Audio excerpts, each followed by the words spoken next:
እዚህ ሀገር መጥተው በህጋዊ መንገድ ሩብ የሆነባቸው በሰሞኑ በተለያዩ የማህበራዊ ትስስር ድረገጾች ላይ እየተሰራጨ ያለ ነገር አለ። እሱም ሳውዲ ስላወጣችው ወይም ስለሰጠችው የምህረት አዋጅ ወይም በላግ የሆነባቸው ሩብ የተደረገባቸው እህት ወንድሞቻችን እንዲያስተካክሉ ፉርሳ መስጠቷን እንኳን ደስ ያላችሁ። ሰላም ጤና ይስጥልኝ ውድ የኔ ትራቭል ኤጀንሲ ቤተሰቦች፣ በተለያየ መልኩ ደውላችሁም ዋትስአፕ፣ ቴሌግራም እንዲሁም በተለያዩ ማህበራዊ ትስስር ድረገጾች ላይ እንዴት ነው ምን ደረሰ ምንድነው ያለው ነገር እውነት ነው ወይ የሚል ጥያቄ ጠይቁኛላችሁ። እናም በዛሬው እንትናችን 3 ነገሮችን እናያለን። የመጀመሪያው ማንን ነው የሚመለከተው፣ ሁለተኛው ምን ያክል ወጪ ያስወጣል፣ ሶስተኛው በምን መልኩ ነው ማሰራት የሚቻለው የሚለውን ነገር እናያለን ማለት ነው።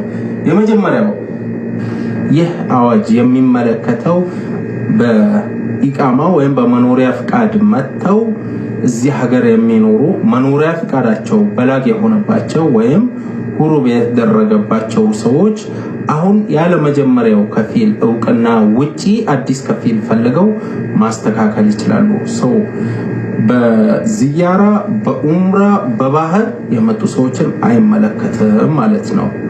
ሁለተኛ ምን ያህል ብር ይፈጃል የሚለውን ነገር ስናይ እስኪ አንድ ሰው ለምሳሌ መኖሪያ ፍቃዱ 10 ዓመት ከሆነ ሩብ ከተደረገበት ወይም በላግ ከተደረገ በአመት ለመንግስት የሚከፍለው 600 ሪያል ነው። 600 ሪያል በ10 ስታበዙት ስንት ይመጣል? 6000 ሪያል ይመጣል። ይሄንን ልክ እንደቆያችሁበት አመት 10 ዓመት ከሆነ በ10 12 ከሆነ በ12 5ም ከሆነ በ5 አባዛላችሁ ማለት ነው። 10 ዓመት የቆየ ሰው 6000 ሪያል የመንግስት አለበት። የነቅል ወይም የተናዙል 2000 ሪያል አለበት። ሌላው የቅጣት 1000 ሪያል አለበት። ድምሮ ስንት መጣ? 9000 ሪያል ይመጣል ማለት ነው። ሌላው ተጨማሪ ወጪ አዲሱ ከፊላችሁ የሚጠይቃችሁ እንደ ስምምነታችሁ ይወሰናል። 5000 ሊሆን ይችላል፣ 6000፣ 7000 እንደ ስምምነታችሁ ይወሰናል። ይሄንን ትደምራላችሁ። ከናንተ የሚጠበቀው ይሄን ያህል ክፍያ ነው ማለት ነው። ስንት ነው ስንት ያስፈልገናል ምናምን የሚለውን ነገር በዚህ ጨረስን ማለት ነው። ሌላው እንዴት እናሰራለን የሚለው ነው። እንዴት እናሰራለን የሚለውን ስናይ በተለያየ ቦታ የተለያዩ ጉዳይ አስፈጻሚ ቢሮዎች አሉ። እነዚህ ቢሮዎች ጋር ሄዳችሁ ብራችሁን በተአምር ይሄንን በደንብ ያዙልኝ፣ ለሰው አትስጡ። ለምን? የተነሳችሁበት ጉዳይ ባይሳካ ብሩን እስትርጃ ማድረግ ይቻላል። ብሩን በመታውቁት ሰው በመታውቁት ባንክ አካውንት ነው መስደድ ያለባችሁ። ለምን? ድንገት ባይሳካ የሆነ ነገር ቢባል እስትርጃ ማድረግ ስለሚቻል ማለት ነው። ብዙ ደላላ እንደዚህ ማለት የሚያስፈልገው አይደለም። በጣም በሚገርም ሁኔታ በጣም ብዙዎች በተለይ የራሳችን ዜጎች የፕሪንትን ስባለን ኢቃማችሁን ማስተካከል ትችላላችሁ፣ በባህርም በተለያየ መልኩ ብትመጡ ችግር የለውም የሚል ነገር ብለው ፕሪንት ለመሳብ 1000 ሪያል 1500 ሪያል የሚጠይቁ ሰዎች ገጥመውኛል። እንደዚህ አይነት ሰዎችን በጭራሽ እንዳትሰሙ፣ እንዳትከተሉ፣ ብራችሁን በጭራሽ ለደላላ እንዳትሰጡ። በዋናነት ሴት እህቶቻችን ብዙ ጊዜ ለማመን ቅርብ ናችሁ፣ ለማማከርም ለሁሉ ነገር ቅርብ ናችሁና እህቶቻችን ጠንቀቅ ብትሉ ለማለት ወዳለሁ። ለዛሬው በዚሁ በቃ ደስ ይለኛል። ቀጣይም ተያያዥ ጉዳዮች ካሉ እየመጣሁ ኢንሻአላህ እንላለን። ፔጁን ሼር፣ ላይክ፣ ፎሎ ስለምታደርጉ እጅግ በጣም ነው የማመሰግነው። በዚህ አጋጣሚ በየትኛውም ዓለም ነገር ግን አንድ ፓስፖርት እጃችሁ ላይ ኖሮ ነገር ግን 1 ዓመት ወይም 5 ወር የእድሳቱ ጊዜ ቢያልፍም ኢቃማችሁን ማስተካከል ትችላላችሁ። ፓስፖርታችሁን የምታሳድሱት ወደ ኢትዮጵያ መሄድ ስትፈልጉ ነው። አሁን ግን ፓስፖርቱ ካላችሁ ባይታደስም ኢቃማችሁን ማስተካከል ትችላላችሁ። አሁን ጠይቄ አረጋግጬ ይህንን ደግሞ እናንተ እንድትጠቀሙበት ስለፈለኩ ነው። የእድሳቱ ጊዜ 5 ወር አልፎታል። ፓስፖርቷን ሳታሳድሰው ነገር ግን አሁን ኢቃማዋን ይዛለች ማለት ነው። ትናንትና ኢቃማዋን አውጥታለች ባልታደሰ ፓስፖርት። ስለዚህ ሁላችሁም ያልታደሰ ፓስፖርት ቢኖራችሁም ኢቃማችሁን ማስተካከል ትችላላችሁ።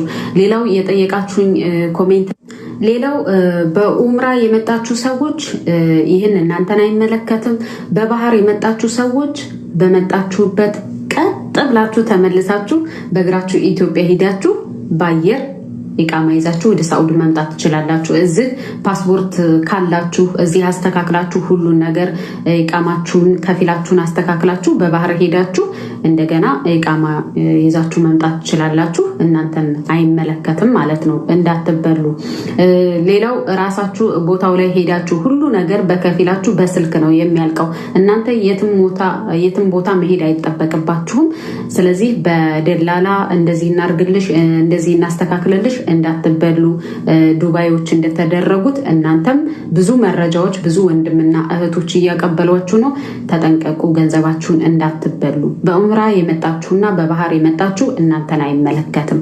ከጠለብ የጠፋና በኢቃማ ገብቶ በላቅ የሆነበትን ስለሆነ የሚመለከተው።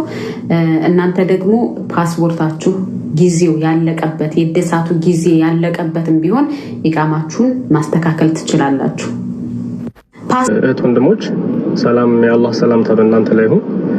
እንዲሁም ሌሎች ወገኖቻችን ሰሞኑን ያው እንደሰማችሁት አዲስ ወጣ በተባለው ቀራር ወይም አዲስ ወጣ በተባለው ህግ ላይ ያው ብዙ መረጃዎች የተንሸራሸሩ ነው። የቆዩም ቪዲዮዎች እንደገና ሪፖስት የተደረጉም ነው። አዲስም ያው የተለቀቀ መረጃም አለ እና ስለ መረጃው እውነተኝነት ምንም ጥርጥር የለውም። ስለመሰራቱ ነው መረጃ የምሰጠው። መሰራት ተችሏል። አዎ ያሰራን ስላለን እኔም አሰርቻለሁ እና ያላሰሩ ልጆች ግን ያለ መረጃ ሙሉ መረጃ ሳይለቁ ፖስት የሚያደርጓሉና መረጃዎችን እውነተኛ የሆነ መረጃን አብሮ ማጋራት ሲጠበቅባቸው በስራቸው ብዙ ጥያቄዎችን እንዲጠየቁ የሚያስደርጉ ብዙ ፖስቶች ግን አያለው። ባጭሩ እኔ አሁን ወጣ በተባለው መረጃ ተጠቃሚ አይደለሁኝም። ምክንያቱም ተጠቃሚ ይሆኛለሁ ብዬ ማስበው ይሄ ያለ ዋስጣ ማሰራት ብችል ኖሮ ነበረ። እኔ በዋስጣን ያሰራሁትኝ። ያ ማለት በዋስጣው ማነው ካላችሁኝ ያው ሙአቂብ ነው። ያው ትልቅ ስልጣን ያለው አካል እነዛው ጀዋዛ ውስጥ የሚሰራ አካል ነው። በሱ መንገድ ነው የተሰራው። ያ ማለት ግን ህገ ወጥ ነው ማለት አይደለም። በህጋዊ መንገድ ነው። ምክንያቱም እናንተ ከፈላችሁት እንጂ ክፍያውን እሱ የሚሰራው በትክክል ፕሮሰሱን ጠብቆ ነው የሰራው።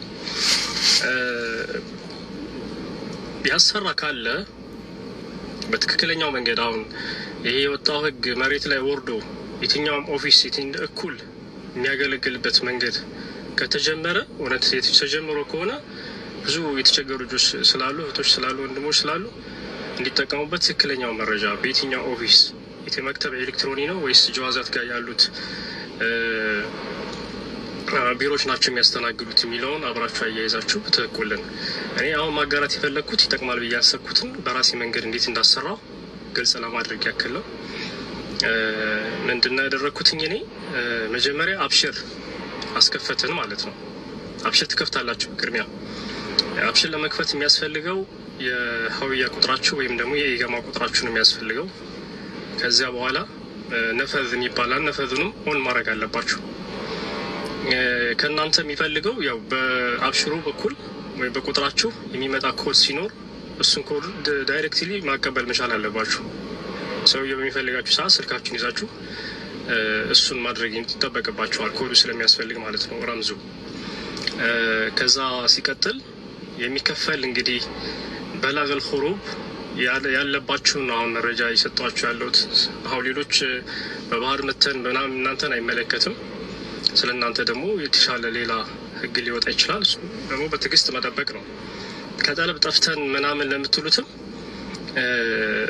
አይዲ ካርድ ሳይኖራችሁ ወይ ደግሞ ፓስፖርታችሁ ያልታደሰ ከሆነ ፓስፖርታችሁን ማሳደስ ይጠበቅባችኋል። ምክንያቱም ስለሚያስፈልግ የታደሰ ፓስፖርት ያስፈልጋል ለዚህ ፕሮሰስ። ለዚህ ደግሞ ማስረጃ በላገል ኹሩቡ ሲነሳ ወይም የልግል በላግ ከዛ በኋላ ምን ያደርጋሉ? ይታደሳል። ሩሱሙ መሰደድ አለበት። ሩሱሙ እስከዛሬ በቆያችሁበት አመታት ልክ 10 አመት ከሆነ የ10 አመት ሩሱም በአመት 600 ሪያል ታስቦ ያንን ይሰድዳል ማለት ነው ሰውየው። ስለዚህ 2000 ሪያል የነቅል ከፋላ መጀመሪያ ከሆነ 2000 ሪያል ይሰድዳል። ከዛ በኋላ የሙሰነድ የሚከፈል 115 ሪያል እሱም ትጠየቃላችሁ፣ እሱም ትከፍላላችሁ። ከዛ ቀጥሎ እኔ በግል በዋስጣ እንደነገርኳችሁ ስላሰራው ያ ክፍያው ትንሽ በዛ ይላል እና እኔ አሁን ባሰራበት መንገድ እየመከርኩኝ ሳይሆን ማሰራት የሚችል ሰው አሁን እውነት ይሄ ቀራር መሬት ላይ ወርዶ የሚሰራ ከሆነ በትክክለኛው መንገድ ሄዶ አዲስ ከፊል ይዞ መሞከር ቢችል እና መረጃ ቢያጋራ እኔ ስላሰራው ወጪ ስላወጣን አልጸጸትም። ምክንያቱም መሰራቱ ስለሆነ የፈለግነው። ይሄ መረጃ ያው ሳውዲ ላላችሁ ብቻ ነው። ዱባይ ምናምን ላላችሁ ያው እናንተን አይመለከትም። እሱ እናንተ ጋር ለራሳችሁ የራሳችሁ ህግ ስላላችሁ። ከስር ደግሞ እንዴት ነው አይዲ ካርድ ቁጥራችንን ማውጣት የምንችለው ከጠለብ ጠፍተን ምናምን ለምትሉት እሱ ሌላ ራሱን የቻለ ነው። አይዲ ካርድ ወይም የሀውያ ቁጥር ሳይኖራችሁ ፕሮሰሱን የማስኬድ ከባድ ነው።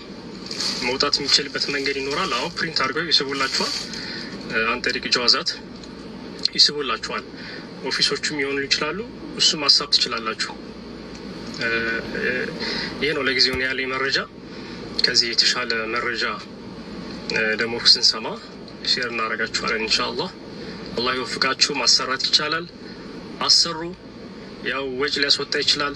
ያሰሩ ልጆች በአሰሪዎቻቸው ያሰሩ ልጆች ማሰራታቸው ነው እንጂ በትክክል ምን ያህል ወጪ እንዳወጡ ስላልገለጹ ሙሉ መረጃ እያጋሩን ስላልሆነ ነው። እኛ ያሰራንበት መንገድ በራሳችን ነው እንጂ በዚህ አሁን በወጣው ህግ ተጠቃሚዎች አይደለንም። ስለዚህ አህለል መዲናዎች እንተባበራችሁ ይችላሉ።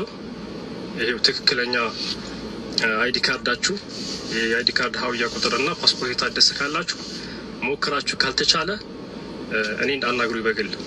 ሰላም አለይኩም ወራህመቱላሂ ወበረካቱ። ሀጅና በኡምራ በዚያራ ቪዛ በነጋዴ እንዲሁም በሀጅና በኡምራ ወይንም ከአሰሪዎቻችሁ ጋር ከዱባይ የሚሆን ከኩዌት ምናምን እዛ ሀገር ገብታችሁ ከአሰሪዎቻችሁ ጋር ዙሁ የቀራችሁ ልጆች ሳትመለሱ እንዲሁም እዛ ሀገር በኮንትራት ይሁን በኢቃማ መታችሁ ኢቃማችሁ ተበላሽቶ ተይዛችሁ የሚሆን እጃችሁን ሰጣችሁ ወደ ሀገር ቤት ገብታችሁ ተመልሳችሁ በባህር መታችሁ የምትሰሩ ልጆች አሁን ኢቃማ ማሰራት እንችላለን ነው እያላችሁ በውስጥ በጣም ብዙ ጥያቄ ይመጣልኛል። ከቻላችሁ ንግግሬን በደንብ አዳምጡኝ።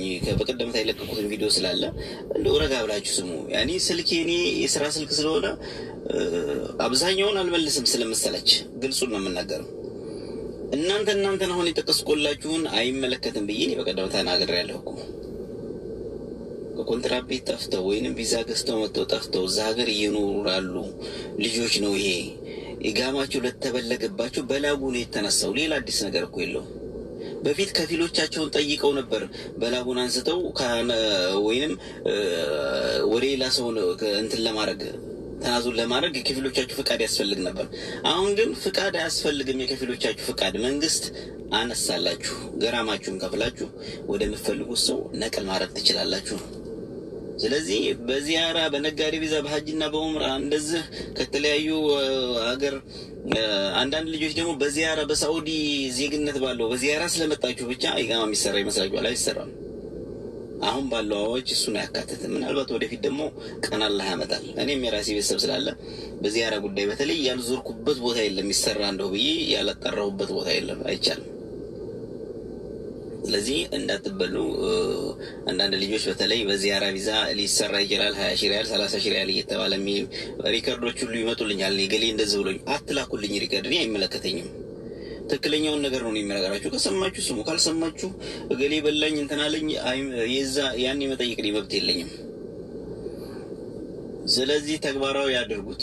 ሌላ በክፍያ ዙሪያ እና በአንዳንድ እንትኖች ዙሪያ በሌላ ቪዲዮ መለስላችኋለሁ። እያጣራሁ ነው። እኔም እያሰራሁ ያለሁት የራሴ ቅርብ ቤተሰቦች ልጆች ቪዛ እንትን የኮንትራት ቤት ጠፍተው እዚህ የሚሰሩ የእነሱን ልጨርስና ክፍያው ምን ያህል እንደሚፈጅ ምን ፕሮሰስ እንዳለው ምን እንደሆነ በተፋሲል እያንዳንዷ መረጃውን ሰጣችኋለሁ።